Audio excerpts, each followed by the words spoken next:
Sahabat yang terkasih, kita sudah melihat berbagai macam duri dalam hidup kita. Dan sekarang kita saatnya melihat satu persatu bunga-bunga. Bagaimana kita hidup bersama duri, mengolahnya, sehingga yang muncul adalah bunga-bunga yang cantik. Bougainville ini memiliki buri yang tajam, durinya tajam. Tapi orang akan terpesona dengan indahnya bunga-bunga. Bagaimana kita bisa menghadirkan bunga-bunga itu dalam hidup kita? Bagaimana kita mengubah duri, menghidupinya? Dan langkah yang paling sederhana adalah menyembuhkan. Maka pada bagian ini, beberapa bagian ke depan, kita akan melihat kita seolah masuk ke dalam klinik kepahitan, mengubah duri menjadi bunga. Bagaimana kita tidak lagi berpusat kepada duri-duri yang menancap, yang menyakiti, tapi pada bunga-bunga yang indah berseri. Kita akan lihat satu persatu. Yang pertama adalah metode bertahan atau menyerang.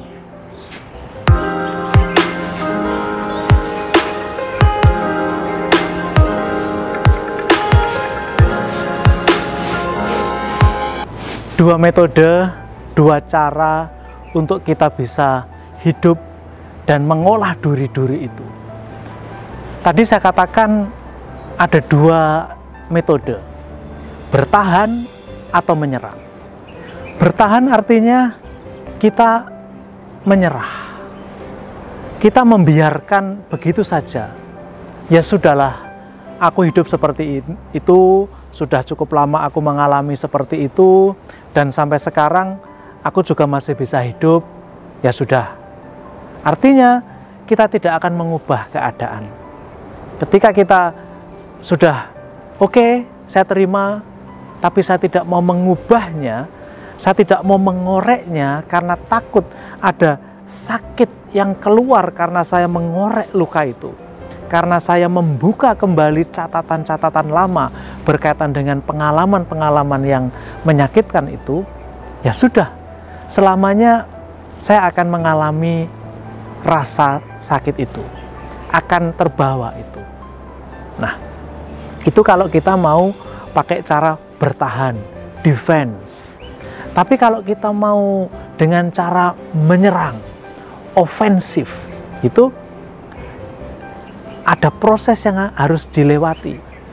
Jadi pertama-tama ya memang kita akan membuka kembali pengalaman buruk itu.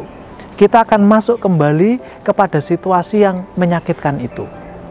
Tapi ujungnya adalah pengalaman sakit itu disembuhkan. Luka itu bukan hanya dibiarkan kering di luar, tapi bernanah di dalam. Namun kita olah, kita rawat, dan akhirnya sembuh. Nah,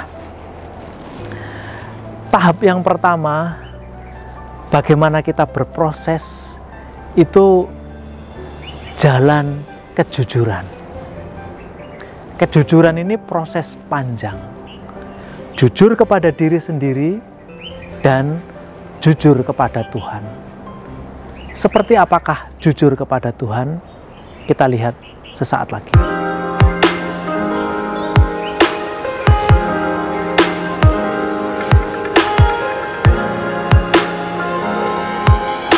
Jujur kepada Tuhan itu juga membutuhkan proses. Prosesnya bagaimana? Ada dua tahap. Tahap pertama adalah ya kita membawa kesedihan kita dan mencari Tuhan untuk kita serahi istilahnya segala kesedihan kita, segala situasi kita. Yang kedua kemudian adalah percaya. Kita tidak akan bisa jujur kalau kita tidak percaya. Kita percaya bahwa Tuhan mampu mengubah, mampu membangun kembali sesuatu yang rusak, bisa membangun dari reruntuhan. Ini penting kita catat. Maka satu hal di langkah awal yang harus kita lihat adalah bagaimana Tuhan membangun kembali, merestorasi Mungkin Anda sering dengar kata restorasi, yaitu membangun kembali. Tuhan tidak akan menghapus. Jadi misalnya ada yang salah, catatan, kita hapus. Tidak, Tuhan tidak menghapus, tapi mengubah. Maka bahasa yang pakai adalah restorasi, bukan menghapusnya. Dari reruntuhan itu, dari sesuatu yang rusak, yang patah, yang ambyar, yang kemarin kita lihat. Nah, satu cerita yang dialami oleh Kathleen. Jadi dia ini sejak kecil sudah mengalami kesulitan. Ibunya karena mengalami gangguan kejiwaan, dia harus dirawat di rumah yang khusus menangani gangguan kejiwaan, panti-panti sosial. Lalu dia diasuh oleh bapaknya pemabuk yang tidak baik hidupnya.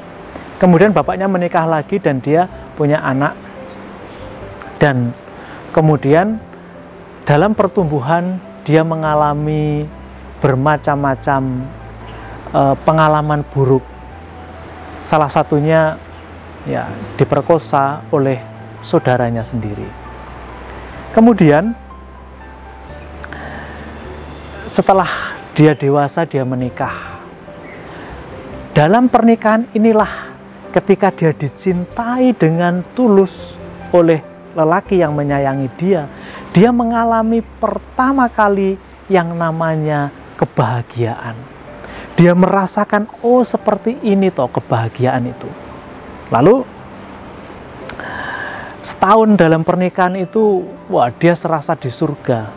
Sampai kemudian suaminya mengalami kecelakaan dan meninggal. Lalu dia menikah lagi. Sayangnya suami yang kedua ini bukan seperti yang pertama. Surga yang dia alami dalam pernikahan yang pertama tidak dialami lagi. Boleh dikatakan dia mengalami hal sebaliknya. Dia ingin mendapatkan keturunan, tapi tidak bisa. Jadi suaminya dengan berbagai hal dalam banyak situasi yang dia alami tidak bisa memberi keturunan. Lalu dia mulai mencari bagaimana dia menemukan jalan. Nah, dia ikut dalam suatu kelompok belajar kitab suci, Bible study. Di sana dia bisa sharing, dia mendengarkan sabda Tuhan, mendengarkan sharing dari orang-orang yang lain. Kita tahu sharing is caring. Dan ketika dibagikan itu bisa mengubah, bisa menyembuhkan. Pelan-pelan pengalaman dalam kelompok belajar kitab suci itu memberi dia sesuatu. Jadi sedikit demi sedikit luka-luka yang dia alami itu seperti diambil. Kemudian dia menghabiskan banyak waktunya untuk volunteer. Dia membantu di banyak kelompok, di gereja itu, juga di panti-panti yang lain. Dia menolong banyak orang. Nah, kemudian ketika dia sudah tua, dia pun karena sakit, dia harus masuk panti. Tidak ada keluarga yang mendampingi, tetapi banyak orang yang mengunjungi. Dia tidak memiliki anak kandung, anak yang dari darah daging sendiri, tapi dia memiliki banyak anak dan cucu yang dia rawat, dia layani ketika dia muda, ketika dia volunteer di gereja. Mereka tak henti-hentinya mengunjungi dia. Pengalaman ini seperti yang tergambar dalam Kisah Para Rasul bab 15, di mana Allah itu bisa membangun kembali bangunan yang sudah runtuh, yang remuk redam. Hati yang remuk redam dia tata kembali. Kathleen mengalami ini.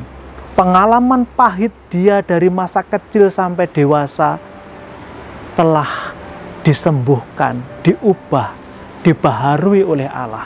Allah tidak menghapus. Pengalaman itu menjadi bagian hidup Kathleen, tapi Allah menyembuhkan. Sahabat, ini bagian pertama kita mengenal pengalaman Kathleen, bahwa kita bisa, kalau kita sungguh percaya, karena Tuhan akan mengubah, memperbaharui, menyembuhkan, bukan menghapus, bukan menghilangkan. Kuncinya, kita mau datang mencari Tuhan dan percaya Tuhan bisa melakukan. Untuk kita renungkan teks dari Kisah Para Rasul bab 15, ketika Tuhan menyembuhkan, Tuhan membangun kembali dari puing-puing yang runtuh. Kita bertemu pada video berikutnya. Tuhan memberkati.